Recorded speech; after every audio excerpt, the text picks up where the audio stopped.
with IoT. Excellent. So we really appreciate Sirqul being a sponsor here today. And Inventions We Love, as Rob said, is a real awesome showcase of some emerging hardware startups in the Seattle area. That's right. If you've never been in on an Inventions We Love session, it is interactive. You are going to be able to vote on your favorite in the GeekWire mobile app. Just look for the session in the app associated with Inventions We Love, and you'll be able to take a poll there. We've spent countless hours and gone to the ends of the earth to find the geekiest gadgets and hardware, technologies that we love. For this session, each inventor will have 3 minutes. Well, 3 minutes. Todd. We reduced it. Yeah. We reduced it to 2. We're going to have to speed it up. For this session, roughly 2. We'll spend a few minutes then getting the stories on each invention, and then we're going to turn it over to you in the audience to vote on your favorite. So first up is Pillsy, a smart pill bottle that helps people better track their medication. Please welcome Chooks Onwuneme, co-founder of Pillsy. Hi, Chooks. Good to see you. Thank you. Awesome. All right. I'm going to set my stuff up here. All right, the clock is ticking, Chooks. Clock's ticking, Chooks. Hi. OK, so I'm just going to get started. Well, my name is Chooks Onwuneme, CTO and co-founder of Philsie. 2/3 of Americans have to take a daily prescription, and over half that number fail to take their medications as prescribed. Number one reason being forgetfulness. So one of the reasons why we decided to go into this space was because this is unacceptable. And because of that, we built Philsie. Philsie is an AI-powered medication adherence platform that keeps folks on top of their medications and tracks them. The Philsie platform works with medication devices, the first of which is the Philsie Smart Pill Bottle. Now, even though this is a device, it's basically part of a platform that we're building out. It works with your pharmacy. So you get it from your pharmacy, and once it's set up, it works with your smartphone. If you fail to take your medications on time, you get a reminder that goes like this.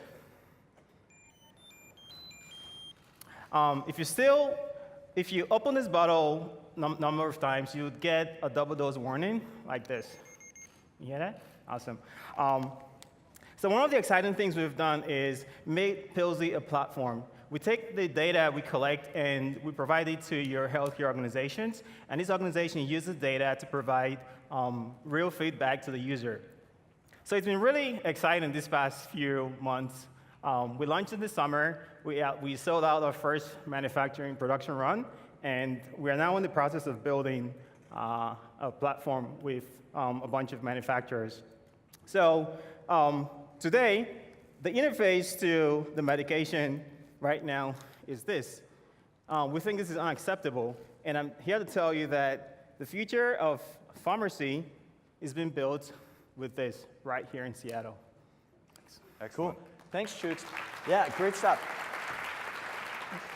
We were talking a little bit last night at the opening party that you're really targeting kind of specialized medicine, maybe some higher-end medicine where maybe it's a little bit more economical to put this sort of technology in place. Can you tell us a little bit more about that and maybe some of those deals you have in place? Yeah, so this area is called specialty pharmacy.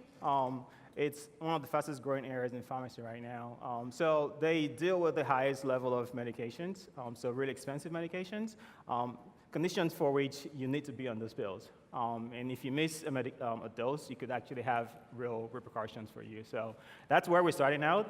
We're growing. We have a very exciting projects going on right now, one of which is being funded by a Fortune 100 pharma company.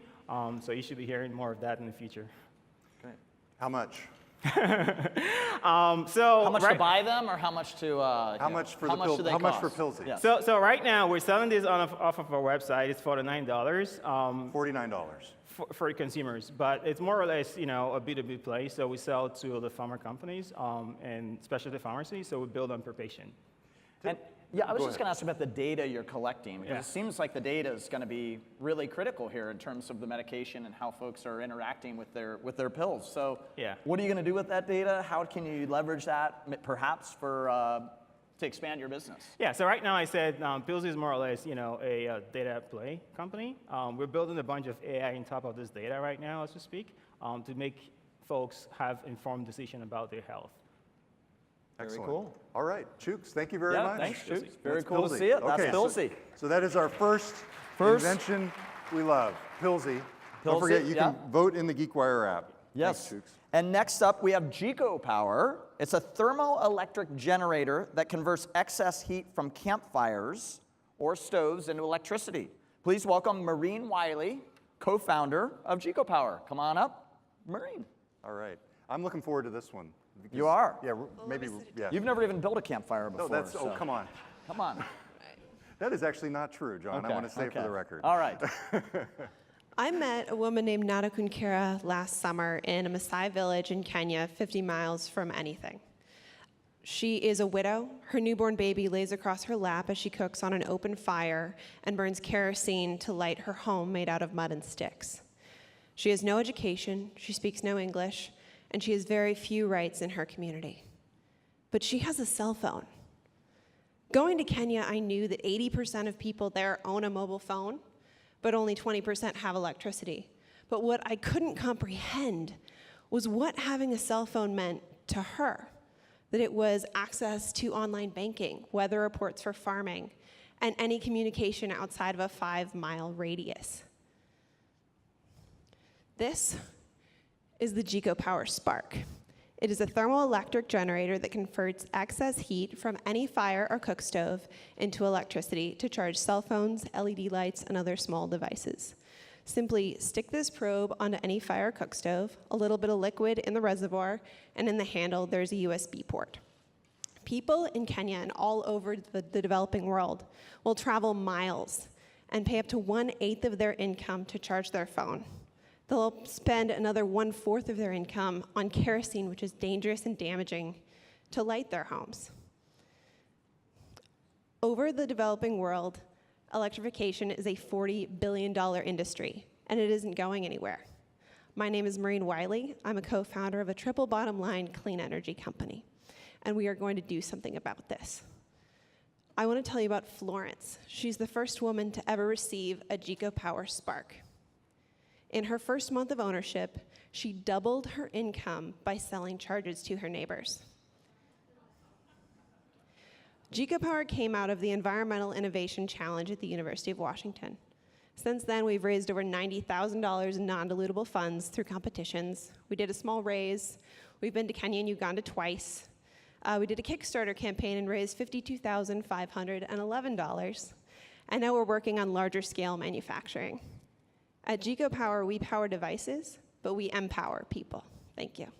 Great. That's great. Great So- pitch. so- Good pitch. The pitch about the developing world is great. I'm curious, like, could I buy this to take on my next camping trip? Yes, go to Don't be so selfish. www.jikopowerinc.com. So how much? Online, I believe right now it's $110. Got it.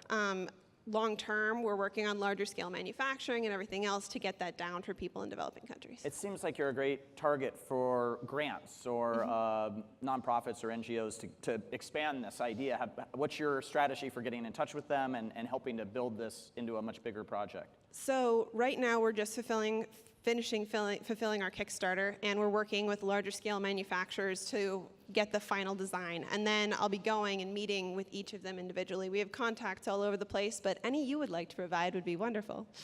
Yeah, but is that part of the distribution strategy, is to partner with nonprofits? Initially nonprofits, telecom companies would be really fabulous. If this could go with a phone or something like that, that would be great. Also, if Facebook's trying to get internet everywhere, they're gonna need to get electricity everywhere. Is it patented? Is there any proprietary technology here? I actually was on Amazon recently, and there was a service that came up that was pretty similar, it seemed. So how proprietary is it? There's a utility patent pending. The great thing about this is that it is designed to be incredibly durable, affordable, and fit seamlessly into people's lives. Over the developing world, specifically in Kenya, there are 200 different kinds of clean cook stoves. So this thing had to be designed to be used on all of them, every size, open fires, clean cook stoves, everything. So it works on your grill, it works all over the place. It can work on your camping stove, it can work on your open stove. One thing that we found out is that although this was developed for the developing world, it's also really great for disaster relief. It's great for disaster So get it in preparedness. your earthquake kit. Yeah. Yeah, Yep. interesting. How long of a charge, if my phone's dead, how long will it take to charge up my device? I'm assuming you have a smartphone, so that would be 2 to 4 hours. Most people in developing countries have flip phones, and that's about 1 to 2 hours. So because a woman or a person cooks 6 to 8 hours a day average in these countries, that's 4 to 8 phones that they can charge in a day. Very cool. Excellent. Thank you. Good That stuff. is Thank you for JikoPower and Maureen. Thank you. Thank you for being here. All right, next up, are you going to tell the gross story? I will. I have a Okay. gross story about this. All right, next up, we have Softcon, medically designed headphones that clean out your ears in less than a minute. Please welcome Softcon CEO, Sahil Thawan. Come on up. Yeah.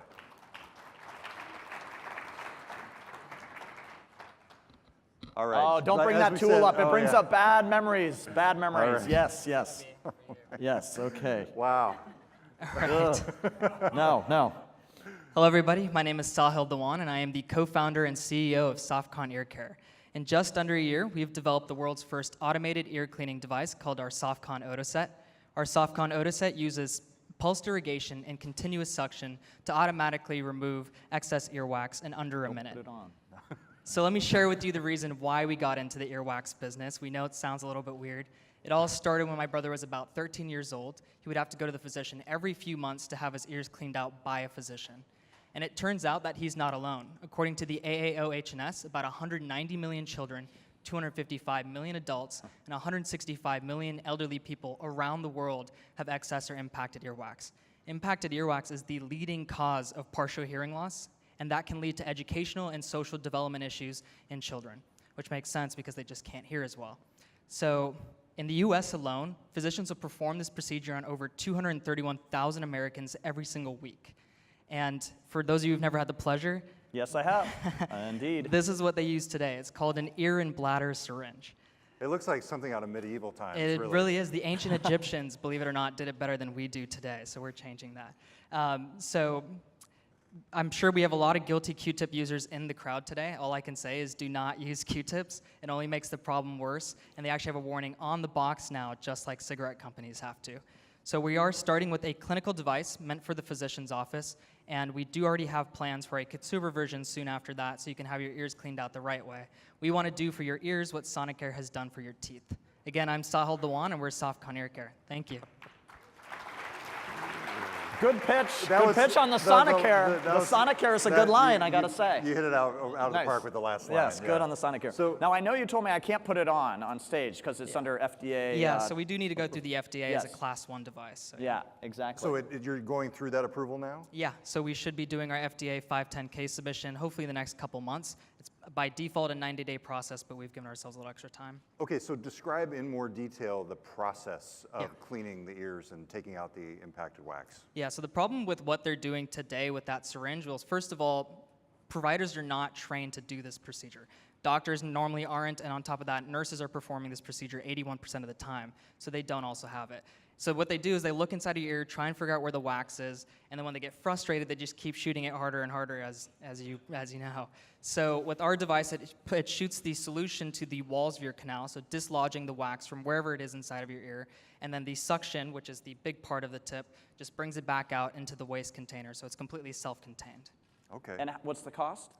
So this will sell at the physician's office for about $6.95 and has a $12 per patient use for disposable tips and disposable containers. And that's where the real revenue is, like in Sonicare, is the replaceable toothbrush, or in this case, the tips that That's go on. right. Because you don't want to reuse those, I'm guessing. No, you don't want to use Okay. this. Yeah. Yes.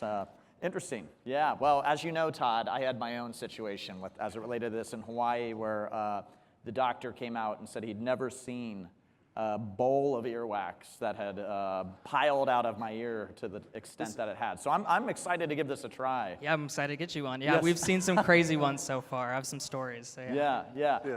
What about, as I asked in the last presenter, patents? I have come across some additional devices that are somewhat similar to this. What about patents? How protected do you think this is? Yeah, so I'd actually be interested to hear what you found, but we've never found a device that's a headset for removing earwax, so we are very innovative in this space. We have a patent pending on the device and also on the disposables. Yeah. Little did you know the special reward and the anecdote that you would get for sticking around to the end of day one of That's the right. GeekWire Summit. That's right. All right, this is fascinating stuff, and obviously it is a big problem that you're trying to solve here, so best of luck with it. Thank you, All everybody. right. Thanks, All right. Sahil. Very cool. That was Sahil. Sahil. Sorry. Sahil from Softcon. So now go to the app. Make sure you cast your ballot for your favorite of those three, Pillsy, Softcon, and JikoPower. And a big thanks to Sirqul for sponsoring Inventions We Love. We'll actually be back tomorrow afternoon with 3 more cool inventions.